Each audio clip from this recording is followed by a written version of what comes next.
Welcome to the Evolution Partners podcast, where I talk with the world's leading thinkers, planners, and doers who are helping to build great companies in their own way.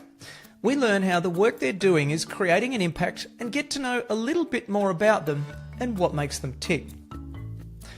This episode is brought to you by Evolution Partners, where we help leaders to confidently build enduring great companies using our proven, structured, strategic planning process that ensures you build and execute the right plan. Check us out at evolutionpartners.com.au. Also, you can check out our books, Made to Thrive, outlining how to be a great CEO, as well as Onboarded, which is about making your new hires more effective faster.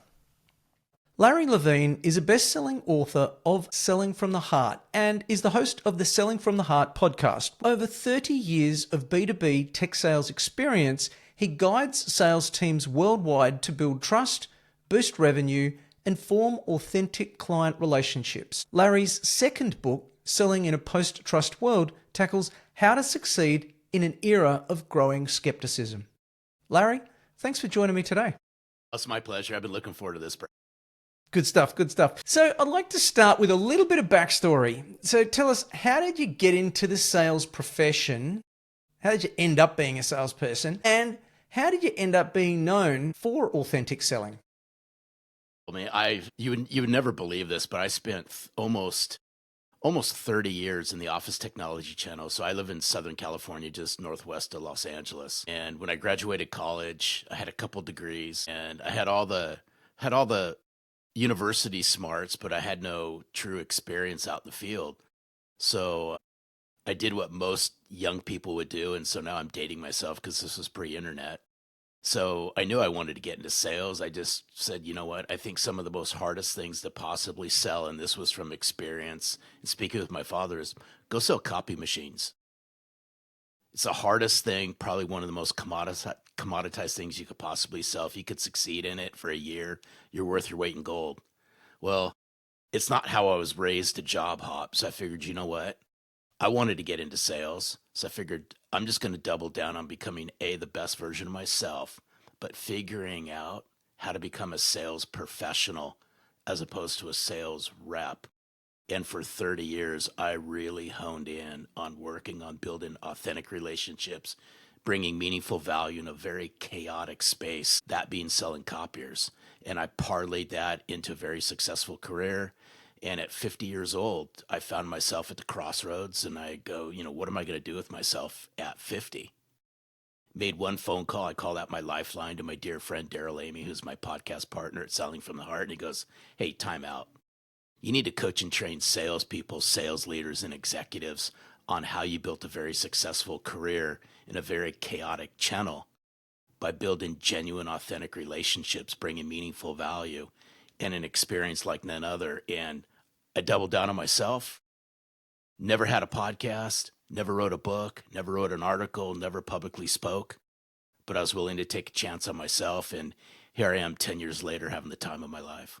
Good on you, man. That's awesome. That's awesome. And so, I mean, how did you get known for authentic selling? Was it just that that's what you stood for as a salesperson, sales professional in the copier world, or how did you evolve into that? It was a process, and where I really started with this is, and I write about this early on, Brad, in Selling from the Heart. I was trying to mirror and mimic all the other salespeople early on in my career. So I'm talking to my early 20s. I was looking at what are they doing? How are they successful? However, I determined that their level of success was, and it was just eating at me because I went months upon months. In fact, I went 6 months without selling anything early on in my career when I first started. And it was wearing on me. It was wearing on my psyche. It was wearing on my health. It was wearing on my manhood. And till finally one day, I just sat down. I go, you know what? What's the best advice I could possibly get? And this is before I knew what mentors and coaches were, things like that.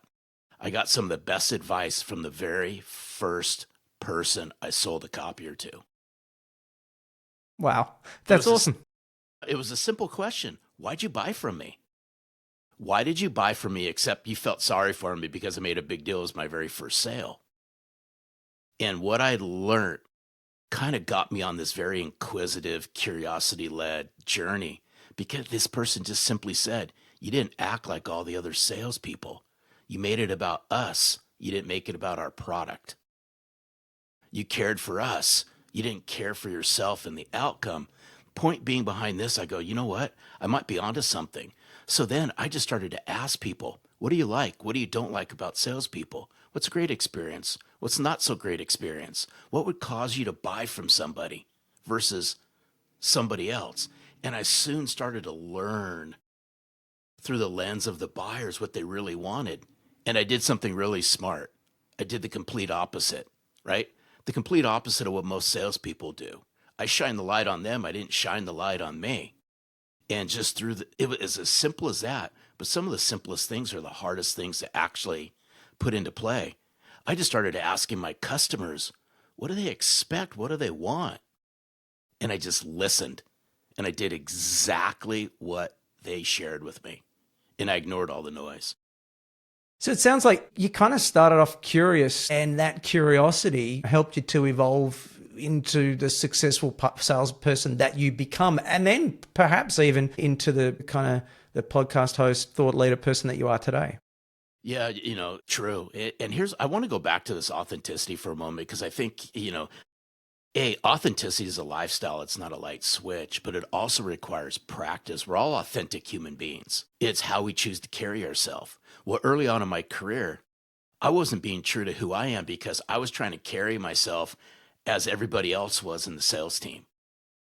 I was looking at how all the successful people, as I defined them, were carrying themselves. I go, man, if I just act like them, then years down the road, I will become one of them.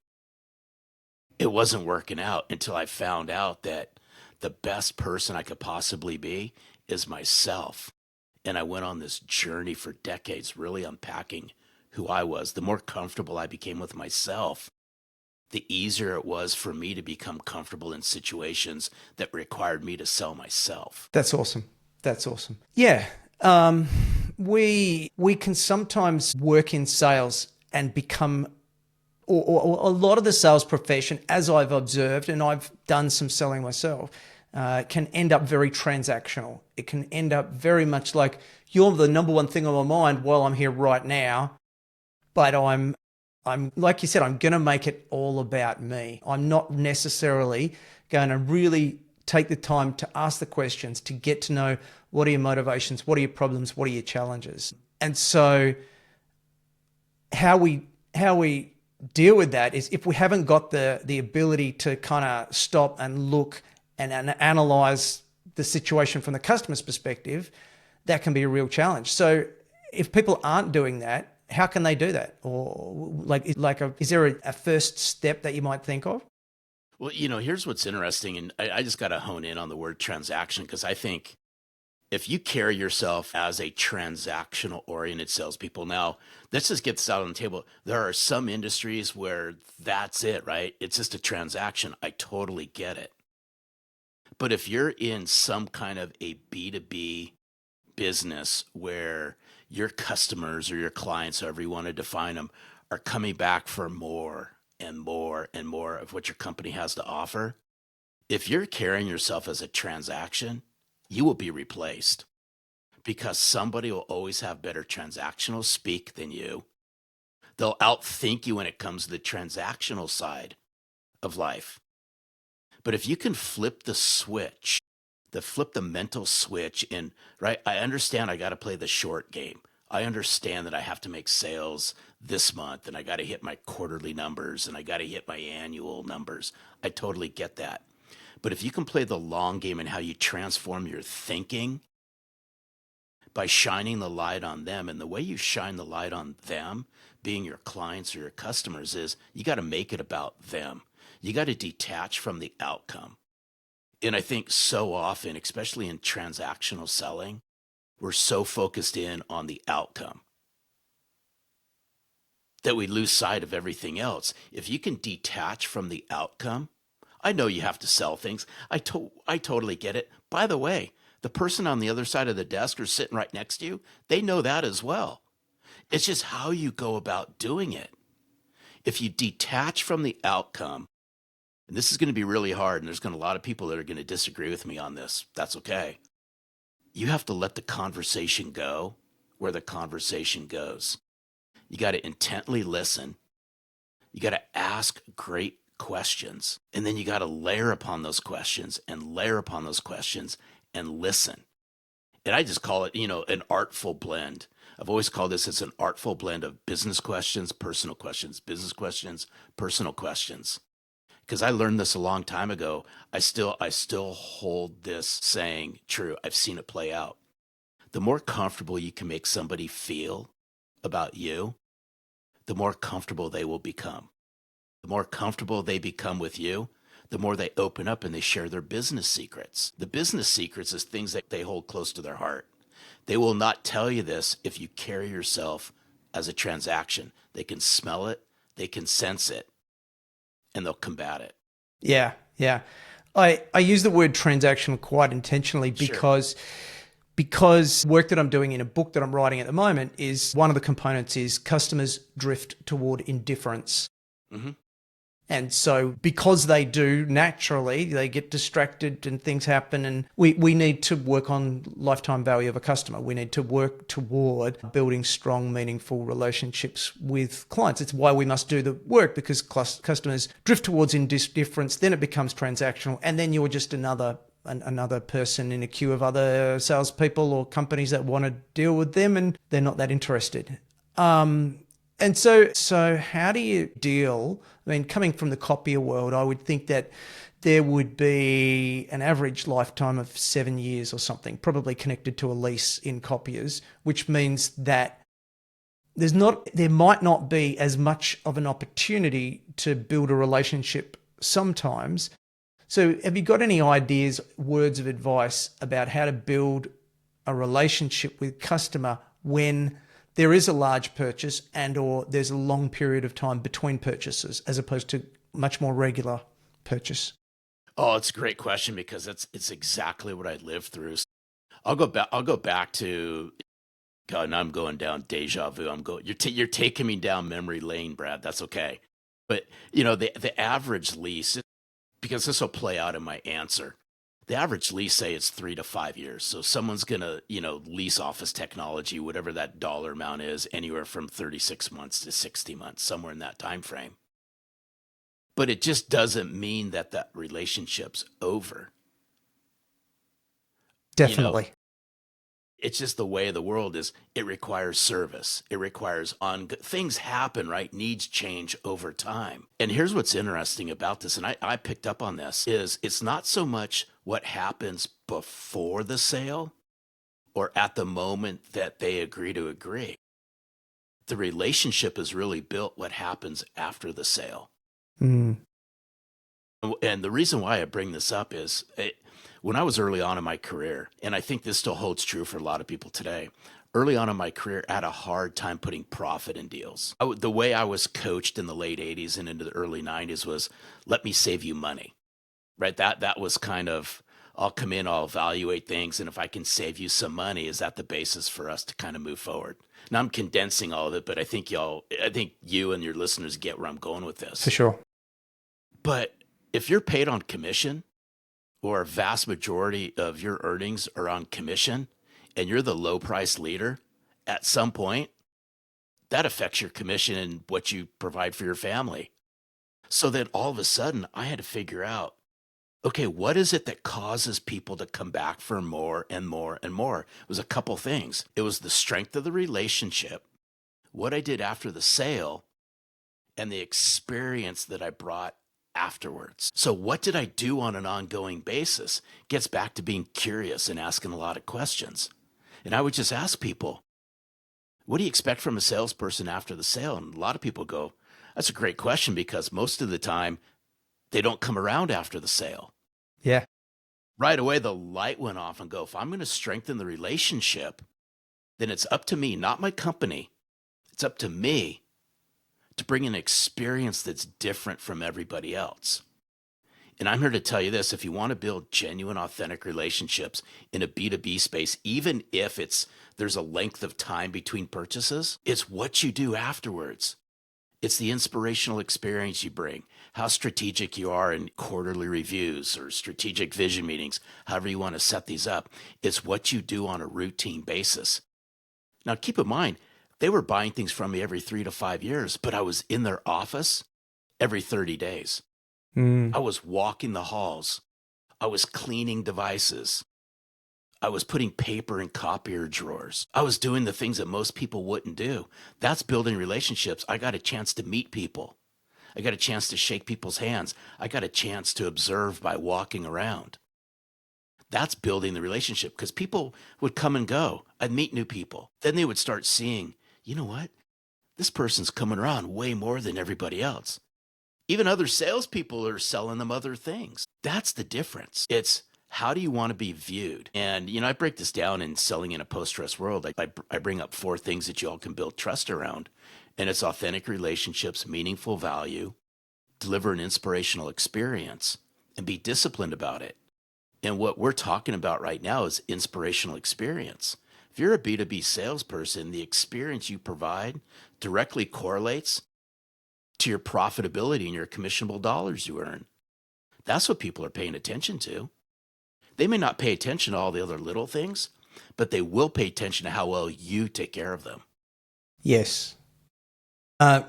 Great answer. Love it. I think the way that I process it is I think there's a different mindset when we're trying to win someone over for the first time or for the deal, let's say, and when we're trying to keep them happy. And we got to kind of understand that and know that predominantly for our listeners, if you're an entrepreneur who thinks we've won them as a customer, now we just need to keep them happy, the subtext to that is that that's someone else's problem or that's someone else's thing to do.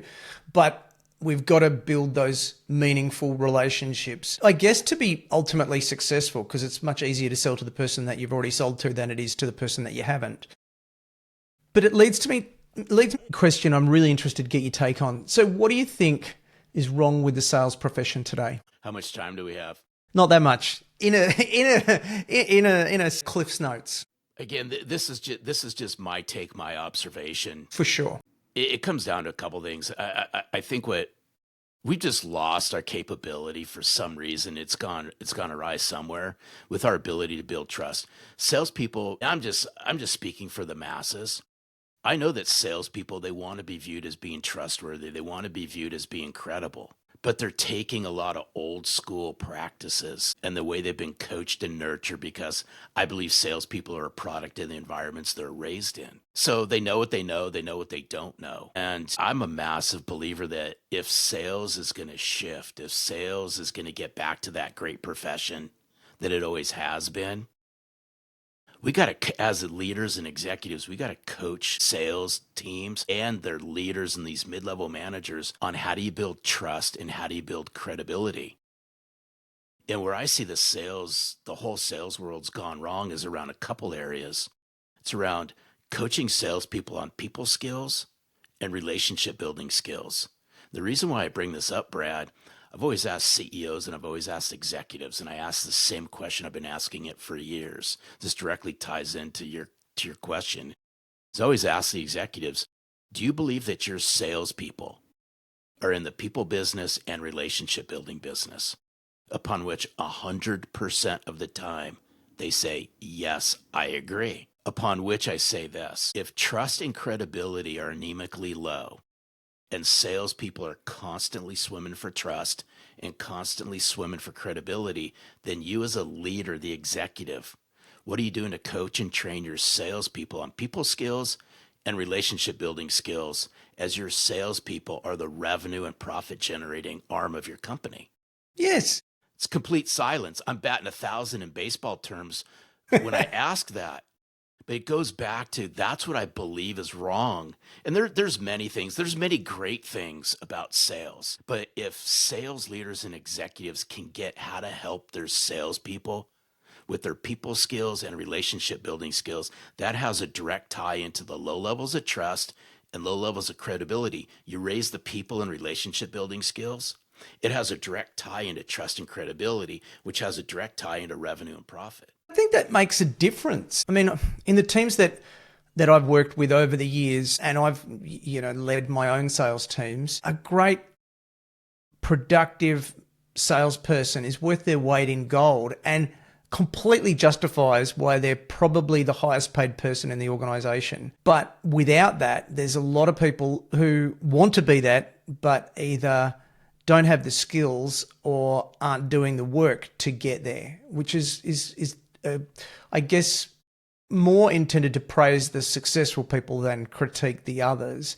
But the work can be done. Like, I think that it is worth the effort of the leaders to spend that time that you're advocating with 100% hit rate. That you've got to spend the valuable time with the salespeople, coaching, training, mentoring as best you can to help them to understand the customers and build those soft skills.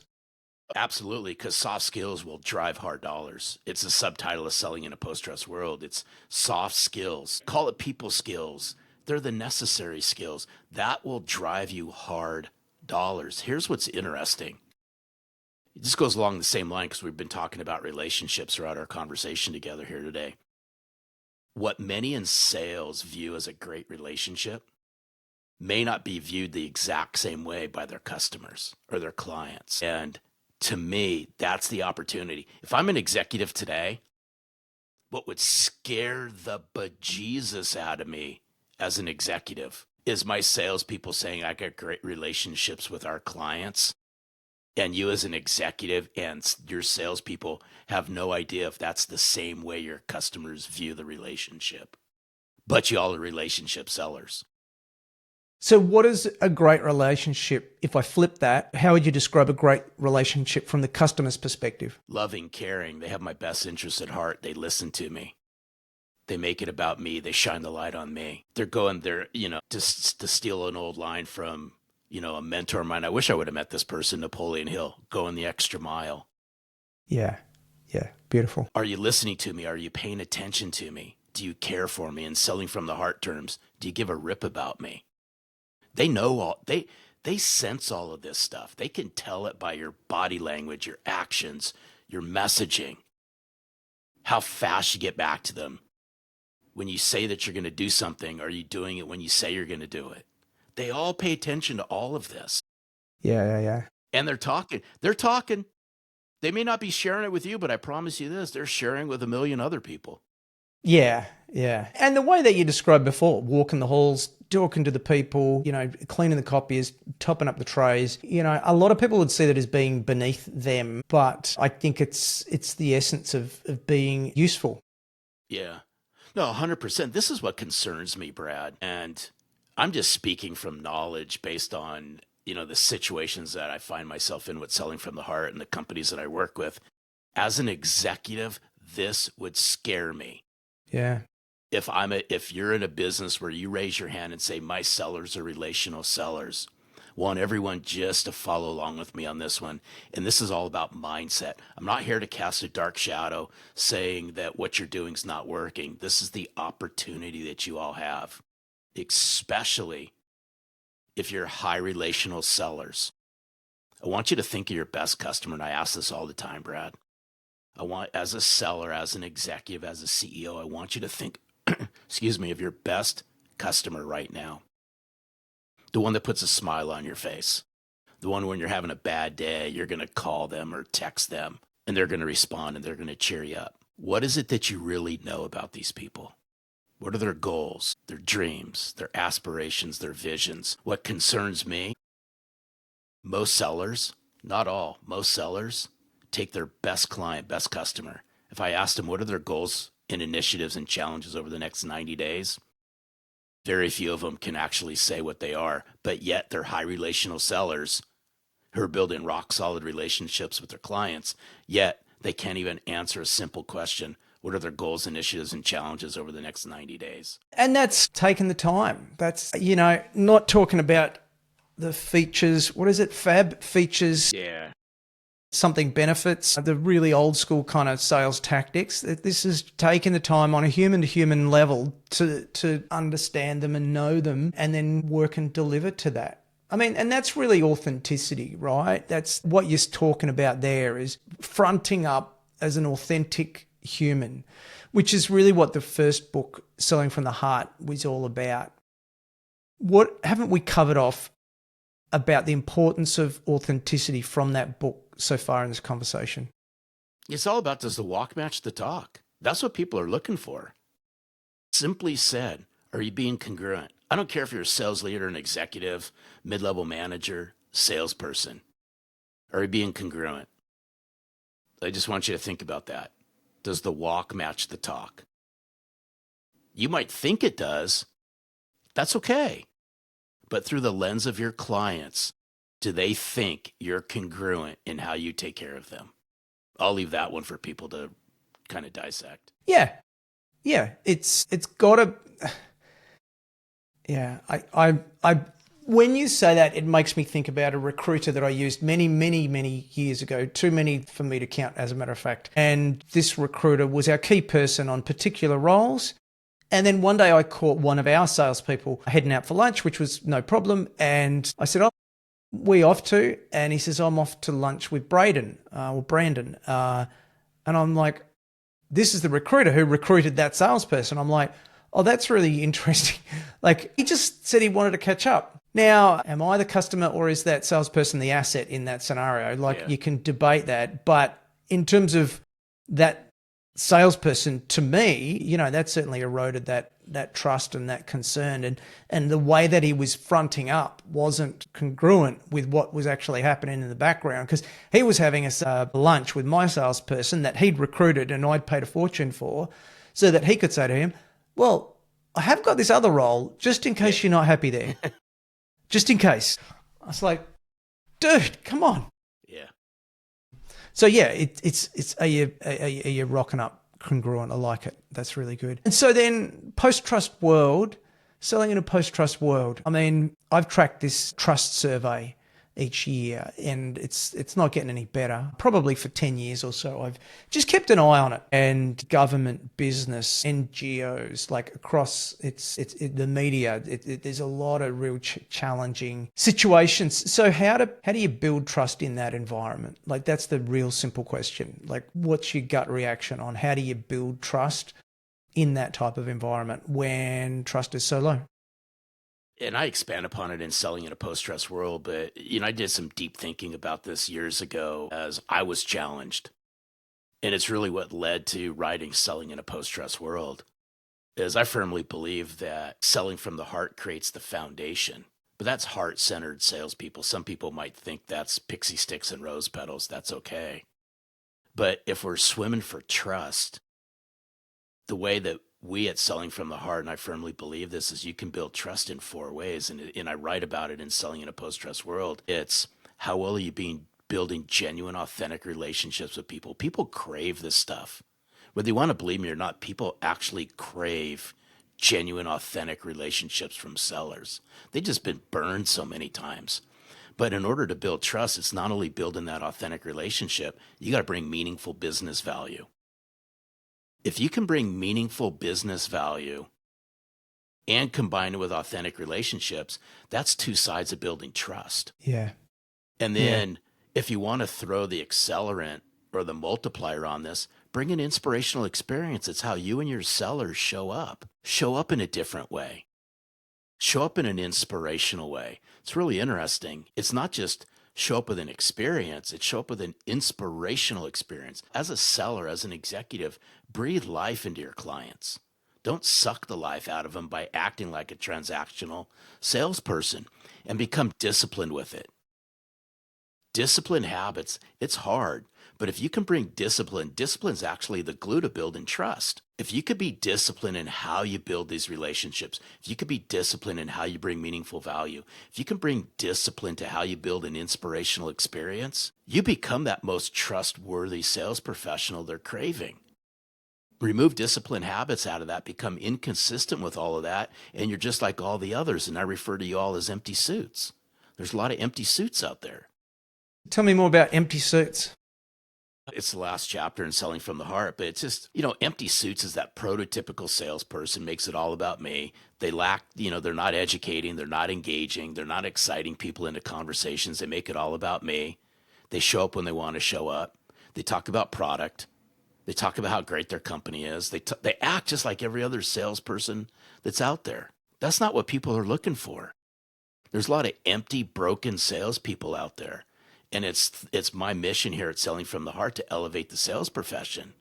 It's to move from being empty and moving to being an engaged, heart-centered sales professional that actually cares and gives a rip about the profession and the people sitting in front of them. And those are the people that are buying things from y'all. You got it. Yeah. But I think that the world is there is a fairness within the world where if you continue to rock up and you don't embrace authenticity, to your phrase, an empty suit, you just won't make the numbers.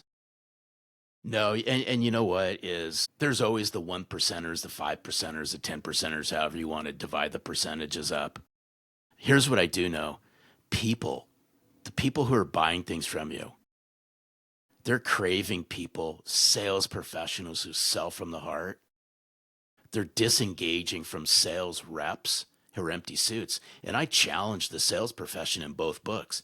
There's a massive difference between sales reps and sales professionals. Yeah. You just got to sit down. You got to sit down with confidence and have these type of conversations. Look somebody in the eye, and it's okay to ask them, what do you really crave? What do you desire? What's that ideal salesperson look like? Yeah, I was quite intentional at the beginning in saying sales professional rather than salesperson for that exact reason, because when you've experienced sales professionals, what we might call A players, it's like I said before, you can see why they get paid the big bucks, because they have the discipline. They make it all about you, even in a role such as mine. Like they're just, I don't want to say authentic, but they're just genuine, and they're listening and understanding, and they're sharp people. As opposed to your kind of phrase on empty suits. I'm interested about artificial intelligence. It's kind of the word or the phrase of the year or two. Changing our world. We all kind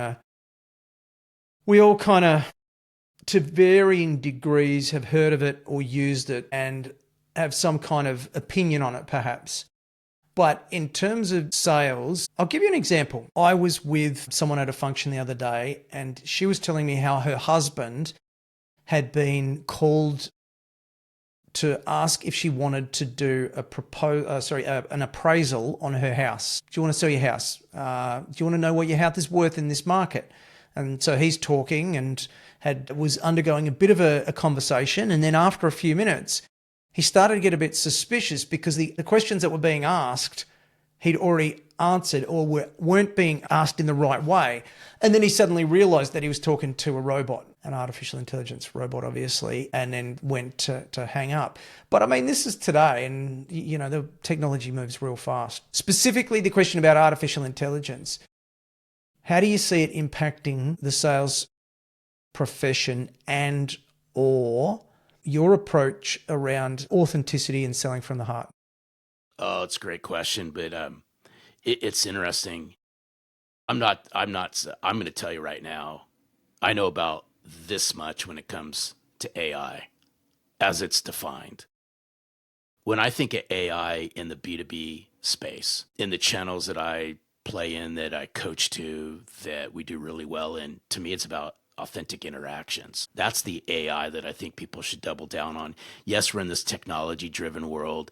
AI's out there. It's something, everyone's talking about it. I'd be curious 5 years from now what people start talking about. Somehow I think it's probably going to be something totally different. My 2 cents on this. I'm all for the use of AI. I will tell you this right now. I'm all for it. I think there's a place for it. It can help us think a little bit better as long as it doesn't replace our thinking, as long as we don't lose our voice in it. It can start stirring thoughts, helping us to think a little bit when we get stumped on things. It could help us and possibly seed some questions to get our brains thinking or in a different level than if we didn't have it. But what I'm afraid of is hang out on LinkedIn or, even just on the internet, and you'll talk about how AI is going to replace salespeople. Well, maybe it depends on what sales channel that you all operate in. But if you're not Yeah. if you're not investing in yourself, if you're not continually educating yourself, if you're not continually doubling down on being a sales professional, I think AI will replace a bunch of sales reps. AI is never going to replace sales professionals. AI doesn't have a heart. Humans have a heart. Yeah. Yeah. I mean, it's another tool. It's another tool. I mean, just think about it. When email first came out, everyone jumped on the email bandwagon. Now I've really dated myself, but now it's like email, it's internet, it's the use of social media, it's now the use of AI. As a salesperson, it's just another tool you all have to help you become better in how you engage, build trust and credibility with people. Scott Galloway puts it quite succinctly. He says, AI won't take your job. Someone who's using AI will take your job. Yeah. So you got to figure out, it's a tool. You got to figure out how to use 100%. it well. Yeah. So I'd like to ask you about a better business. So the context is the book that I'm writing at the moment it's got a working title, Bigger Isn't Better, Better is Better. So it's about building a better business rather than focusing on vanity goals. And so my question for you is, what does a better business look like? How would you define a better business? Interesting. I just believe a better business from the top down is one that's always doubling down on educating. They have that learning mindset. They put their clients in front of everybody else. They're always want to learn. They're engaging. They're challenging. They're challenging each other. They're on a constant quest to think about, what does good look like? What's better look like? What's even better look like? And they're always looking to find a better way. They're collaborative. They're all working together. Beautiful. All for their desired outcomes. Yeah, sweet. That's good. That's good. Thank you. And what is a book that you might recommend for our audience? One of the best books I've read, I reference this all the time. The book's called The Business of Honor. Okay. Haven't heard of that. Subtitles Restoring the Heart of Business. It's co-authored by two gentlemen, Bob Hasson, Hasson, and Danny Silk, Silk. I encourage everybody to read it. It's got a little bit of spirituality and faith wrapped into it. That's okay. But I believe that in order to have a healthy, thriving business, the people who work inside that business have to have healthy, thriving hearts, and it starts at the top and it works its way down. And I just encourage everyone to read The Business of Honor. Business of Honor. Love it. All right. Thanks. What haven't we covered off that you wanted to cover off today? I would just say this, just in wrapping up. By the way, thank you for allowing me to come on your show, Brad. I thoroughly enjoyed it. Hopefully people got some value from this. I would say this, regardless of where you're at in your career, whether you're an executive, whether you're a mid-level manager, whether you're a salesperson, find a coach and mentor. Find somebody to latch on to you that can help you remove the blinders. We all have blinders. We all have them. I challenge everybody. Find a business coach and mentor who can help you, who's been there, done that. Doesn't matter what stage of your career you're at. I think we all can become better to play on, the book you're writing. Think about this. Coaches and business mentors can bring in their circles of influence to help you all become better. Question is, are you willing to find a coach and a mentor? That's brilliant. Yeah, I love it. And how can people learn more about you and where can they find you?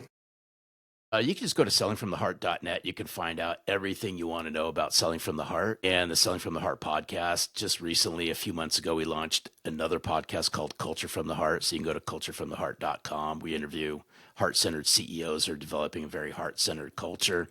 And you can find me on LinkedIn. I'm not too hard to find. Larry Levine. We'll put all that in the show notes. Larry, what a pleasure it's been chatting today. Thank you for your time. Thank you for sharing your wisdom. And, you really authentic, I hate to use the word, authentic and genuine approach. Much appreciated. That's my pleasure. Thanks, Brad. Well, I hope you enjoyed the episode as much as I did.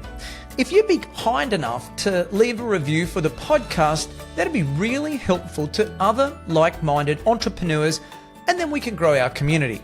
If you want to find out more about our guests, head over to evolutionpartners.com www.copiers.com.au/podcast, where you can find show notes and other additional reading. Hope to see you back next week. Until then, keep thriving.